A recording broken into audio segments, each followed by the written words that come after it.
Let's start the class.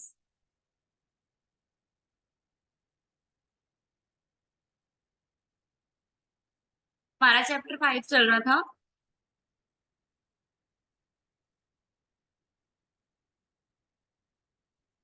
हमने ये chart पढ़े थे।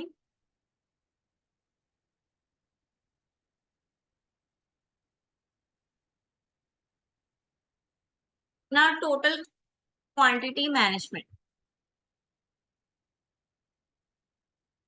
Management major responsibility is to guide an organization through every operation and to ensure that it remain viable in the future. In both of these, goal quality are become a critical component. ठीक है, management को main responsibility क्या होती है operations में, यही होती है कि क्वालिटी जो है वो सफर नहीं करनी चाहिए। ठीक है, जो क्वालिटी हम बना रहे हैं वो क्वालिटी सफर नहीं करनी चाहिए। क्वालिटी हमेशा हाई क्वालिटी का प्रोडक्ट ही बनाएं, ठीक है, ताकि कंज्यूमर को हैप्पीनेस मिले, ताकि कंज्यूमर सेटिस्फाई हो पाए।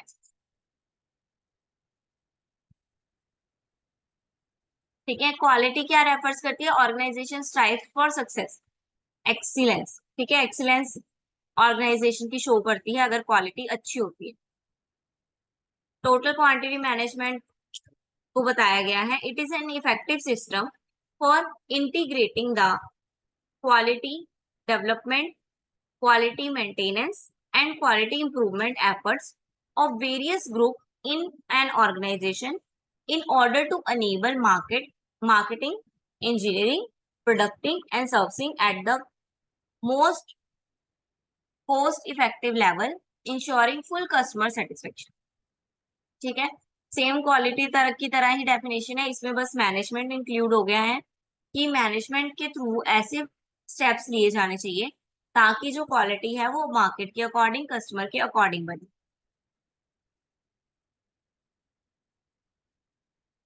ये भी हमने पढ़ लिया था, customer satisfaction. Then concept of inspection.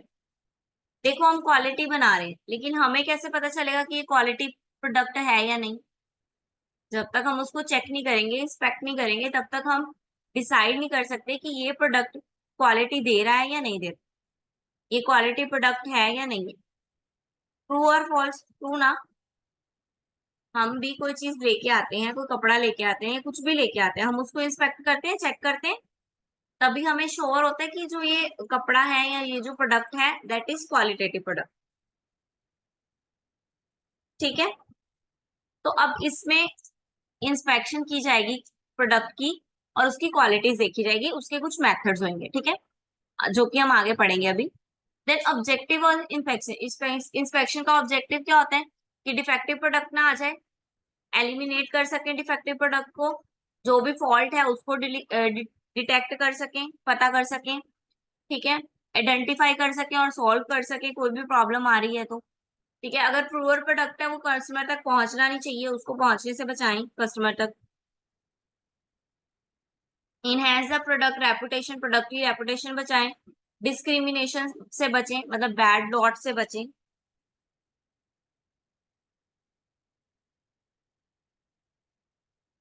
Then determine whether the process is evolving. See, is this process is getting close to the specific restrictions to assess the product quality, to assess the inspection accuracy. ठीक है, assess कर पाए हम product की quality को भी और inspection को एक्यूरेटली कर पाए। ठीक है, प्रोटेक्ट कर पाए हमारे प्रोडक्ट के डिजाइन को। जो भी प्रोसीजर की कैपेबिलिटी है उसको जान पाए। Then statistic process control. Statistic process control क्या है? क्वांटिटेटिव। स्टैटिस्टिक क्या होता है? स्टैटिस्टिक्स में डाटा। स्टैटिस्टिक्स का सिंपल मीनिंग क्या होता है? डाटा। तो जब हम अपनी क्वालिटी को in form of data, in form of quantity, ठीक है, क्वालिटी डाटा को क्वांटिटी फॉर्म में चेक करते हैं तो उसको क्या बोलेंगे? Statistic process control. ठीक है, इसमें वेरिएबल चार्ट यूज किए जाते हैं कंट्रोल करने के लिए, X chart, R chart, sigma chart. ठीक है, देन एट्रीब्यूट कंट्रोल चार्ट्स भी होते हैं। ठीक है, यानी कि जो फीचर एट्रीब्यूट जो होते हैं, फीचर्स, जो फीचर्स चेक करें। ठीक है, प्रोडक्ट के फीचर्स चेक करें, ठीक है, इंस्पेक्ट करें फीचर्स को। और फीचर्स के अकॉर्डिंग बताएं कि किसकी क्वालिटी कैसी है। देन कुछ कंट्रोल चार्ट होते हैं जिससे हम कंट्रोल कर सकते हैं कि अगर कुछ डिफेक्टिव बना दिया है तो उसको कंट्रोल कैसे करना है, किस लिमिट के अंदर रहकर हमें प्रोडक्ट बनाने हैं, दैट इज कंट्रोल चार्ट।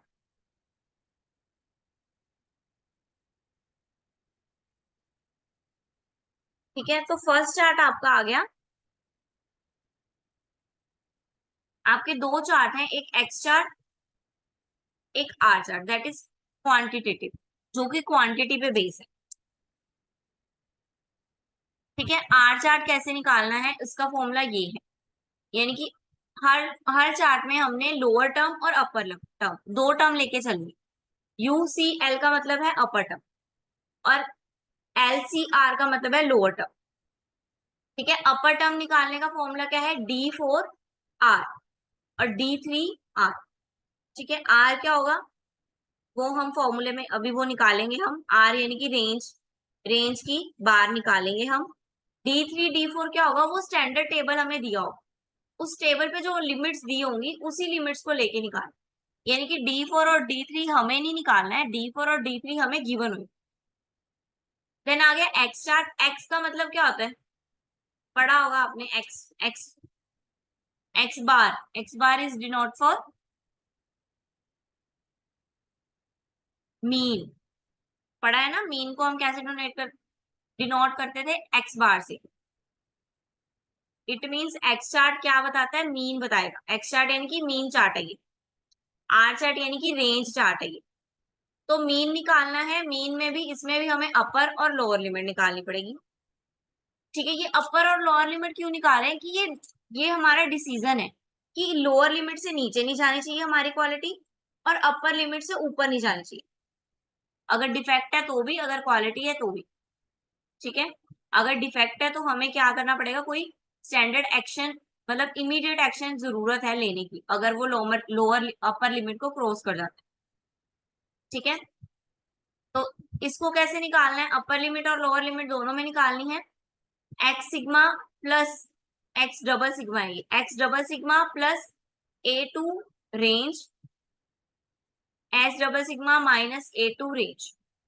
ये एक्स सिग्मा, ये कैसे निकलेगा, जो मीन निकाला जाएगा उसी को ही, ये देखो average of the past, past का जो मीन निकाला जाएगा उसको एक्स डबल सिग्मा बोला जाएगा। और ए टू क्या है, ये स्टैंडर्ड डेविएशन है, सिग्मास दिए होंगे। ठीक है, तो जो भी सिग्मा दिया होगा उसको हम ए टू डिनोट करेंगे। देन थर्ड प्रोसेस आ गई by standard deviation. Standard deviation के फॉर्म से अगर हम निकालते हैं, निकालनी हमें अपर लोअर दोनों ही है उसी तरह। ठीक है, मीन भी उसी तरह। ठीक है, मीन निकाल के सिग्मा टू आ गया, mean is sigma two, mean of previous is the sigma two. Then sigma two निकाल लिया, sigma two plus two multiply standard deviation sigma one, to multiply standard deviation sigma two. ठीक है, to और sigma ये कैसे निकालना है, ये कैसे निकलेगा, standard deviation divide by numbers जितने भी दिए होंगे उसकी स्क्वायर रूट। ठीक है, वो एन नंबर ऑफ सैंपल्स निकल आए, वो हमारे पास सिग्मा एक्स निकल आए। देन एग्जाम्पल से सॉल्व करते हैं, आपको ज्यादा क्लियर होएगा। फर्स्ट चार्ट है हमारा, इसमें हम क्या दिखा रहे हैं, इसमें हम एक्स चार्ट दिखा रहे हैं। ठीक है, एक्स चार्ट, ये एक्स चार्ट शो कर रहे हैं। हमारे पास पांच डेविएशन है, यानी कि पांच तरीके से हम पांच सैंपल्स यूज कर रहे हैं। पांच सैंपल में से लोएस्ट टर्म और सबसे अपर टर्म,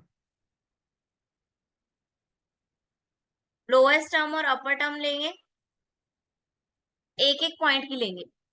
इस पहले रेंज में सबसे लोएस्ट टर्म क्या है हमारी, 501। लोएस्ट लोएस्ट टर्म सब सॉरी सबसे बिगेस्ट टर्म 502 है, और लोएस्ट टर्म 494 है। इसकी हम पहले रेंज निकालेंगे, यानी कि आर निकालेंगे। रेंज निकलेगी कैसे, अपर माइनस लोअर, दोनों को माइनस कर दो, कितना आया,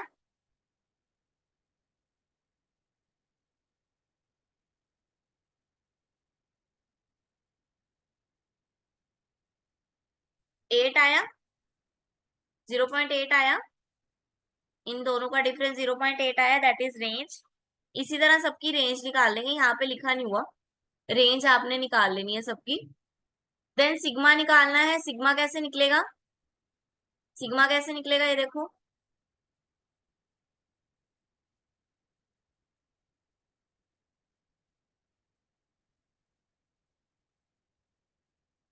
सिग्मा यानी कि मीन, मीन निकालना है। मीन कैसे निकलेगा, पांचों टर्म को ऐड करो और डिवाइड बाय 5 कर दो, करो जरा।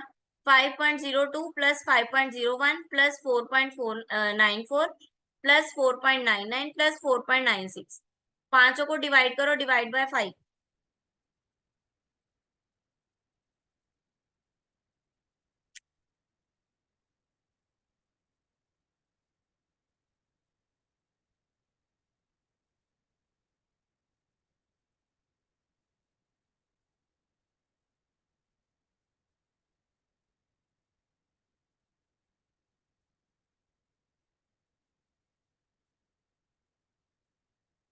हाँ जी, डिवाइड करने पे आ रहा है ना 4.984, किया आपने।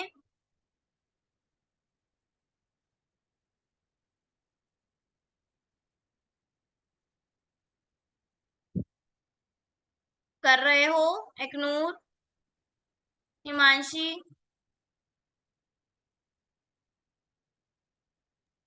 यस मैम कर रहे हैं। तो आ जाना चाहिए अभी तक तो।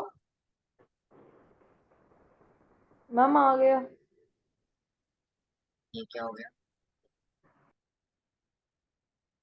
आ गया। इसी तरह हम हर टर्म में निकाल लेंगे, सेकंड में भी ऐसे ही करेंगे, पांचों को प्लस करके divide by 5, that is x. ये सारी टर्म निकल जाएगी, इस सब सारी टर्म का टोटल, सारी टर्म का टोटल आ गया हमारे पास ये 50.106। क्लियर है। स्टैंडर्ड डेविएशन 0.8 हमें दी हुई है, यानी कि ए, ये स्टैंडर्ड डेविएशन का फॉर्मूले से निकाला है इन्होंने, जो कि हमें दिए हुए 0.8।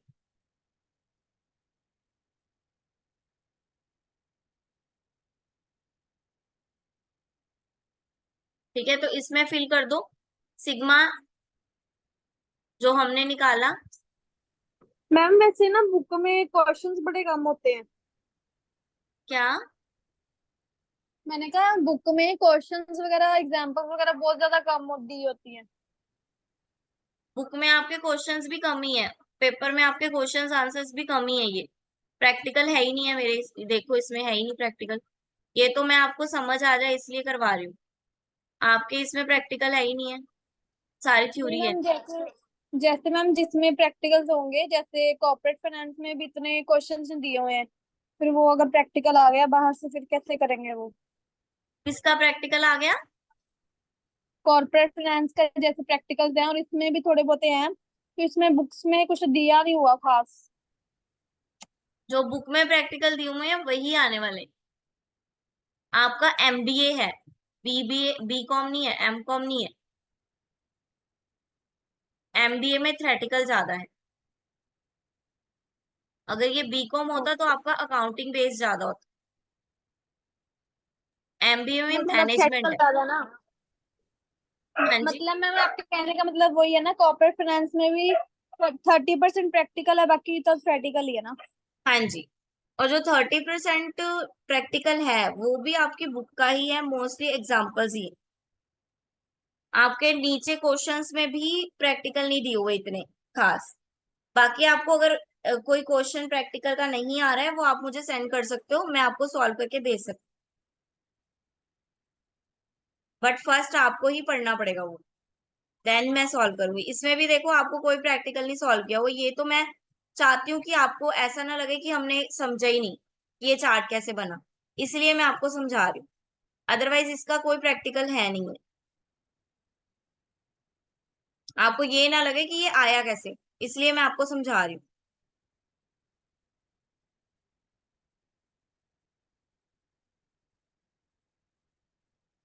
ठीक है, देन ये हमने स्टैंडर्ड डेविएशन के अकॉर्डिंग निकाला, हमने सिग्मा निकाल लिया है। सिग्मा से हम एक्स डबल पार निकाल लेंगे, वो कैसे निकलेगी, फुल अमाउंट डिवाइड बाय 10, ये अमाउंट गलत लिखी हुई है यहाँ पे ये वाली अमाउंट आ रही है 50106। इसको जब हम 10 से डिवाइड करेंगे तो हमारे पास आएगा 5.01। क्लियर है? देन ये हमारा फॉर्मूला था स्टैंडर्ड डेविएशन का, फॉर्मूला लगा देंगे। सिग्मा ये हमने अभी निकाला, ये रहा। जेड यानी कि सिग्मास कितने, डेविएशंस कितनी दी हुई हैं, ये देखो ऊपर क्वेश्चन में लिखा हुआ है sigma with deviation with 3 sigma. 3 sigma दिया हुआ है, it means 3 is the sigma value. तो जेड की जगह लिखेंगे 3। स्टैंडर्ड डेविएशन हमें ऊपर दी हुई है, ये देखो standard deviation is 0.8। Standard deviation की जगह स्टैंडर्ड डेविएशन लगा देंगे। ये जो n है दैट इज n यानी कि टोटल नंबर, कितना नंबर है 10। तो 10 की पावर लगा दी, 10 की स्क्वायर बार लगा दी। इसको जब हम सोल्व करेंगे तो हमारे पास आंसर आएगा 5.09। देन लोअर लिमिट भी ऐसे ही निकाल लेंगे, यहाँ पे प्लस होता है अपर में, लोअर में माइनस होता है, माइनस कर देंगे तो 4.93 आ गए। इसमें ये शो करना है हमने कि हमारी जो रेंज है वो इन दोनों के बीच में रहेगी, 5.9 और 4.93 के बीच बीच में हमारे प्रोडक्ट लाई करेंगे, प्रोडक्ट की क्वालिटी लाई करेगी। जो चार्ट बनेगा ये इन दोनों के बीच में बनेगा, ठीक है। और जो सेंटर होएगा वो होएगा 5.01। देन रेंज आ गया। रेंज मैंने आपको बताया था रेंज कैसे निकालना है, पूरी टर्म का एक बड़ा टर्म उसमें से छोटी टर्म माइनस। सबसे बड़ी क्या है इसमें 5.2, सबसे छोटी क्या है इसमें 4.694। दोनों को माइनस कर दो तो हमारी रेंज आ जाएगी, दैट इज 0.08। इसी तरह सब में ऐसे ही निकालेंगे, छोटी टर्म और बड़ी टर्म दोनों को माइनस करके रेंज निकालते जाएंगे। इसमें सबसे बड़ी क्या है 7, 5.07, और सबसे छोटी क्या है 4.96, सॉरी 4.95। इन दोनों को माइनस कर देंगे तो हमारी 0.12 आ जाएगी। इसी तरह बड़ी में से छोटी माइनस करते जाएंगे, हमारी आर की रेंज आती जाएगी। आर की जब रेंज आ जाएगी इस सबको टोटल कर देना, टोटल करने पे ये अमाउंट आई। ये हमने पहले पिछले क्वेश्चन में ही निकाल लिया था, ये हमने निकाला था ना sigma x, sorry x mean, mean निकाला था, वही मीन, वही क्वेश्चन है, बस उसी क्वेश्चन में रेंज का फॉर्मूला लगा के निकाल रहे हैं हम, ठीक है। तो अब रेंज वाला फॉर्मूला लगाना है तो हमने पढ़ा था D3 और D4 जो कि हमें गिवन होंगे। D3 D4 गिवन है, D3 is 0, D4 is 2.11 and n यानी कि नंबर, नंबर भी गिवन है दैट इज 5। उसको हम ये वाले फॉर्मूले में लगा देंगे। फॉर्मूला कहाँ गया, ये रहा। अपर के लिए D4 R की रेंज, लोअर के लिए D3 R की रेंज। इस फॉर्मूले में इनको लगा देंगे अब हम। ये देखो पहले तो R की ऊपर सिग्मा निकालना है ना, ये हमारा R आया है। R का सिग्मा कैसे निकलेगा, जैसे मीन का सिग्मा निकला था, जितना भी मीन है उसको डिवाइड बाय टोटल नंबर, इसी तरह से R का निकालेंगे, जितना भी R है डिवाइड बाय टोटल नंबर। तो R कितना है 1.15 डिवाइड बाय 10, तो R आ गया हमारे पास, R का पावर, R की बार आ गई हमारी 0.115। अब इस बार को लेके हमने लोअर और अपर लिमिट निकाले। अपर लिमिट कैसे निकालेंगे, D4R, ये फॉर्मूला है D4R बार। तो D4 कितना दिया हुआ है हमें 2.11, वो लिख लिया, मल्टीप्लाई बाय R की बार, R की बार हमारी कितनी आई है 0.115। दोनों को मल्टीप्लाई कर देंगे तो हमारा आंसर आया 0.243। लोअर निकालना है, D3 दिया हुआ है 0, तो 0 को जब हम मल्टीप्लाई करेंगे, किसी भी टर्म से मल्टीप्लाई करते हैं तो आंसर आता है 0। तो यानी कि हमारी जो रेंज है वो 0 और कितना 243, ये रहा 243, इसके बीच बीच में रहनी चाहिए, 0 से 243 के बीच बीच में रहनी चाहिए, ठीक है। और 0.15 आया है ये वाली, ये हमारी आई है सेंट्रल लाइन, ठीक है। ये सेंट्रल आ गया, इससे ऊपर अपर लाइन, इससे नीचे लोअर लाइन। देखो सेंट्रल लाइन हमेशा अपर और लोअर के बराबर में होगी। समझ में आ रहा है बेटा, चार्ट क्लियर हुए, इजी थे चार्ट, तो फॉर्मूले में ही ऐड निकालना था बस। देन आगे कंट्रोल चार्ट। कंट्रोल चार्ट क्या है? अब कंट्रोल चार्ट का काम ये है कि जो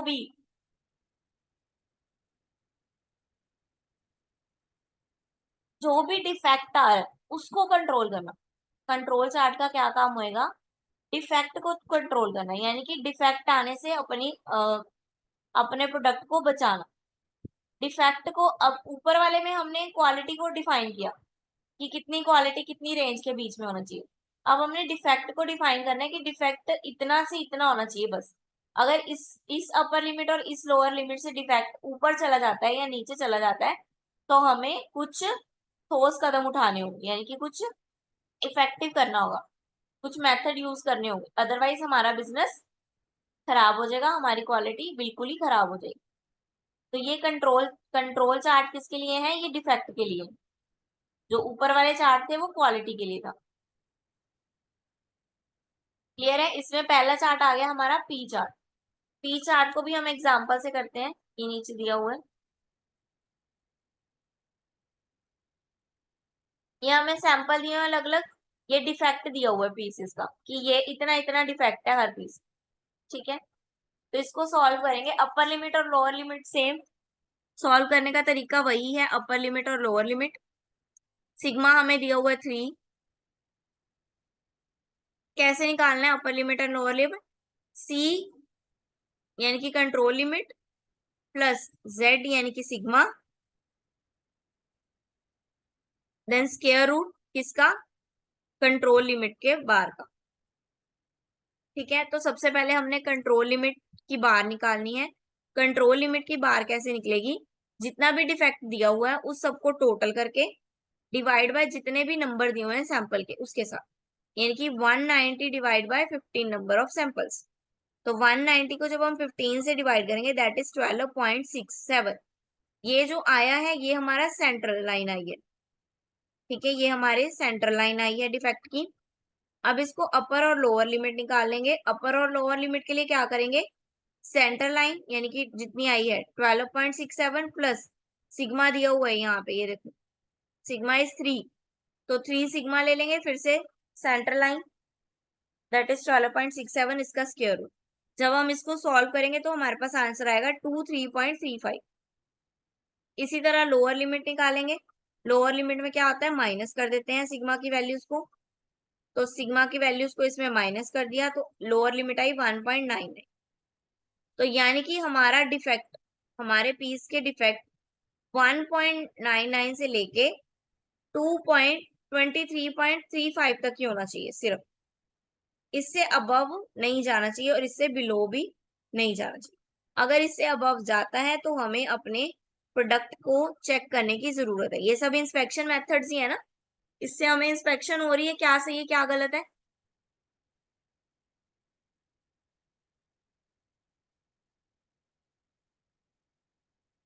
ठीक है, अब अगर प्रोपोर्शन निकालना है डिफेक्टिव का, ये तो नंबर ऑफ डिफेक्ट दिया हुआ है ना, प्रोपोर्शन निकालना है अगर, यानी कि परसेंटेज निकालना है, तो परसेंटेज के लिए क्या करते हैं? मल्टीप्लाई बाय 100 कर देते हैं। तो सेम वही करेंगे।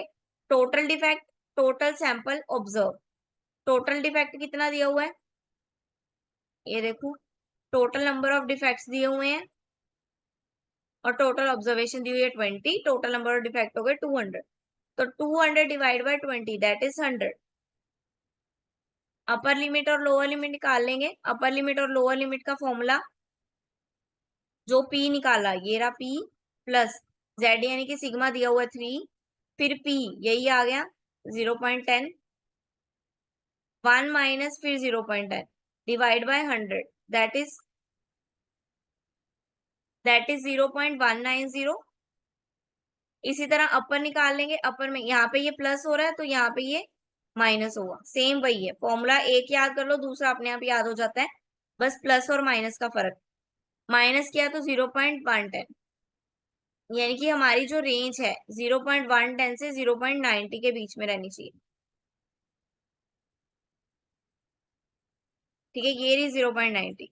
अगर किसी लिमिट ने, ये देखो यहाँ पे ये क्रॉस की हुई है लिमिट, यानी कि इस पॉइंट पे आके हमें ध्यान देने की जरूरत है, हमें अच्छे से कोई ठोस कदम उठाना होगा कि इसको हम रोक सकें, इस डिफेक्ट को हम रोक सकें। ये नीचे भी गया हुआ है, इस डिफेक्ट को भी हमने रोकना है।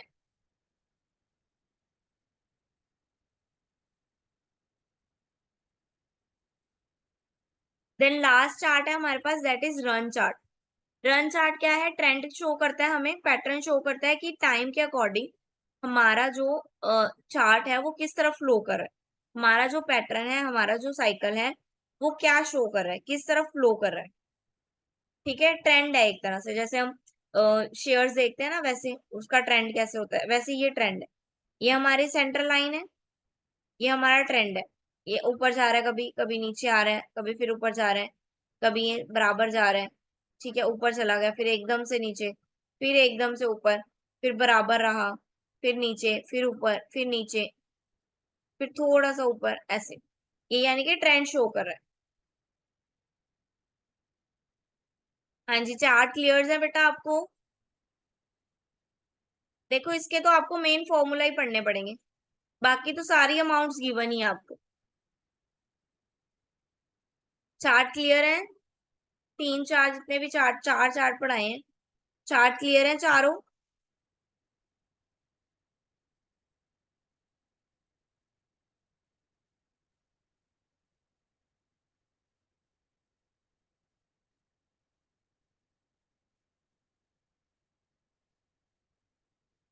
हाँ जी, चार्ट क्लियर है बेटा?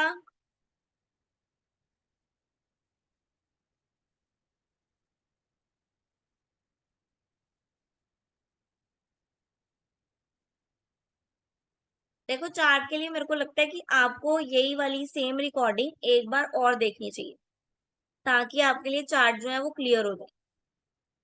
बाकी ये फाइनल में ऐसे प्रैक्टिकल में नहीं आएगा, एज अ प्रैक्टिकल नहीं आएगा, ये बस आपको समझाने के लिए बताया गया।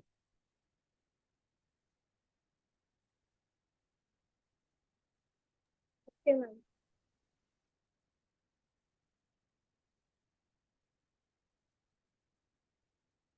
अगर आप इसको समझना चाहो तो आप दोबारा से रिकॉर्डिंग्स खोल के इसको दोबारा सुन सकते हो। ठीक है, देन हमारा चैप्टर 6 है, that is aggregate production plan. Aggregate यानी कि टोटल, प्रोडक्शन यानी कि जो भी मैन्युफैक्चर कर रहे हैं, प्लानिंग यानी कि उसके लिए बिफोर स्टार्टअप से प्लानिंग करना, स्टार्टअप के होने से पहले। Then concept of aggregate planning कह रहे हैं, क्या होता है aggregate planning on the production planning is intermediate range capacity planning. The normal covers a time horizon of 2 to 12 months. There is a stretch up to 18 months in some firm. In specially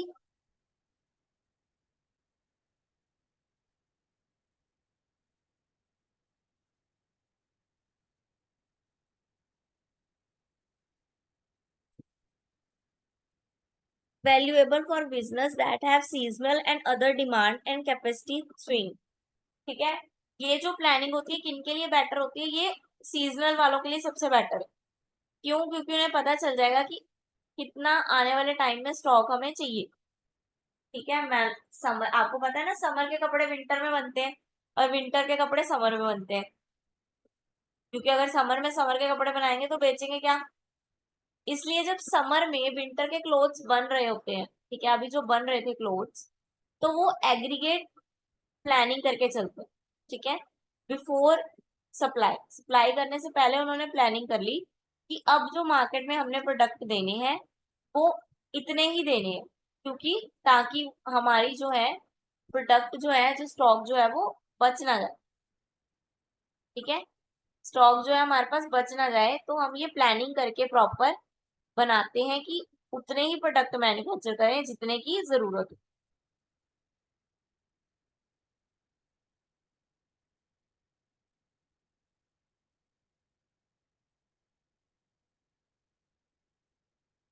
aggregation का मतलब तो पता ही है, aggregation का मतलब है इन a whole, full, proper पूरी amount.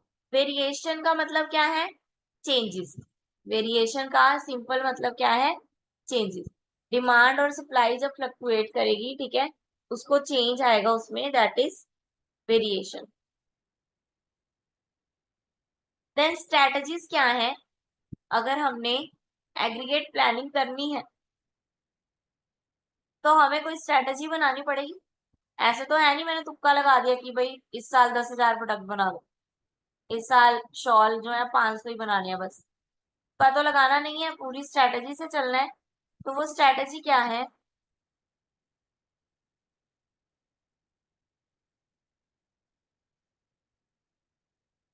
सबसे पहले ये प्रोडक्शन सिस्टम की बात कर रहे हैं, उसमें कौन कौन आते हैं, labour, material and capital.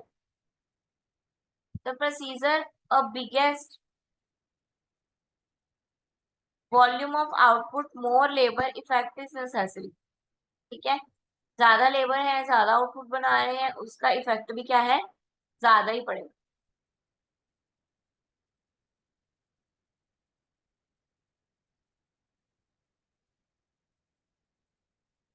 Then vary the workshop size. Output is managed by hiring and firing personnel in respect of changing in development. ये क्या बोल रहे हैं, हायरिंग एंड फायरिंग, यानी कि रखना और निकालना, ये भी वेरी करता है आउटपुट के अकॉर्डिंग। जितना आउटपुट होगा उतने हिसाब से हम वर्कर्स रखेंगे। ठीक है, अगर मान लो मंदी आ गई, आउटपुट कम प्रोड्यूस करें तो हम वर्कर नहीं रखेंगे, कम रखेंगे।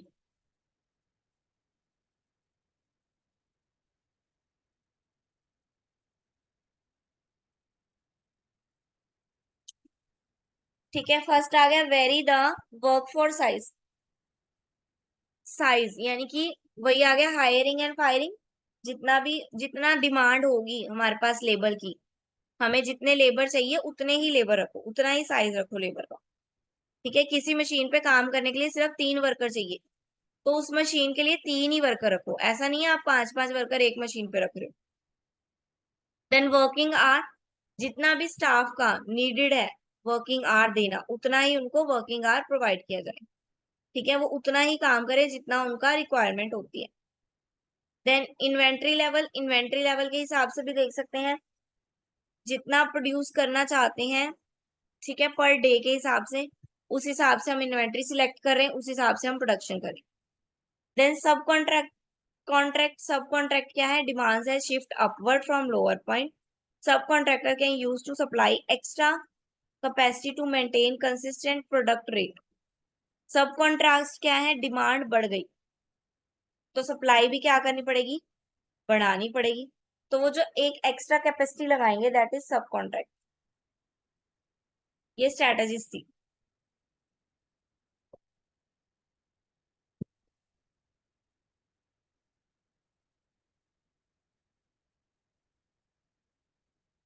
देन ये फॉलो किए जाएंगे एग्रीगेट प्लानिंग के लिए कुछ गाइडलाइंस है।